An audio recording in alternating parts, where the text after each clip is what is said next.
നമ്മളെ സിൻഡലോൺ ആണ് കേട്ടോ. ആ, ഇതിന്റെ പേരാണ് സിൻഡലോണ്. ഞാൻ ആദ്യമായിട്ട് കഴിക്കാണ്. അപ്പൊ ഇത് സാധാരണ മാങ്ങ നിർത്താൻ പാടില്ല അത്രയും ചെറിയ ടൈമില്. അപ്പൊ അതൊന്ന് കഴിച്ച് അതിന്റെ ടേസ്റ്റ് അറിയാൻ വേണ്ടിട്ട് നിർത്തിയതാണ്. നിങ്ങൾ കഴിച്ചോളെ നടു നേരെ കട്ട് ചെയ്ത് കൊടുത്താൽ അടിഭാഗം കട്ട് ചെയ്ത് ഇങ്ങനെ ഉണ്ട് എന്നുള്ളത് സിൻഡലോൺ. ടേസ്റ്റ് എങ്ങനെ ഉണ്ട്? ഇതിന് പ്രത്യേകത ഉണ്ടോ നമ്മളെ സാധാരണ കഴിക്കണതിനെക്കാട്ടി?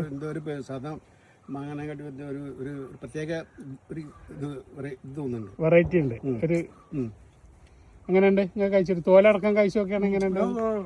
തോലടക്കം കഴിച്ചു, തോലില്ലാതെയും കഴിച്ചു നോക്കിയാൽ രണ്ടിനും ടെസ്റ്റ് ചെയ്യണം.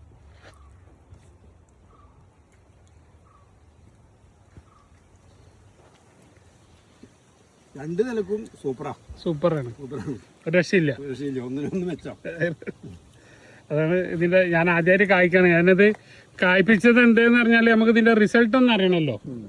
അതിനു വേണ്ടിയിട്ടാണ് നമ്മളിത് നിർത്തിയത്. അല്ലാതെ ഇത്ര ചെറിയ ടൈമ മാങ്ങ കായ്പിക്കാൻ പാടില്ല. ഇതൊക്കെ നമ്മൾ ടെസ്റ്റിങ്ങിന് വേണ്ടിയിട്ട് നിർത്തിയാണ്.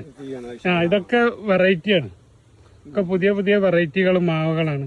ഇത് ഇർവിനാണ്, ഇത് 11C എന്ന് പറയും. തൈയിന്റെ ആരോഗ്യം നഷ്ടപ്പെടും.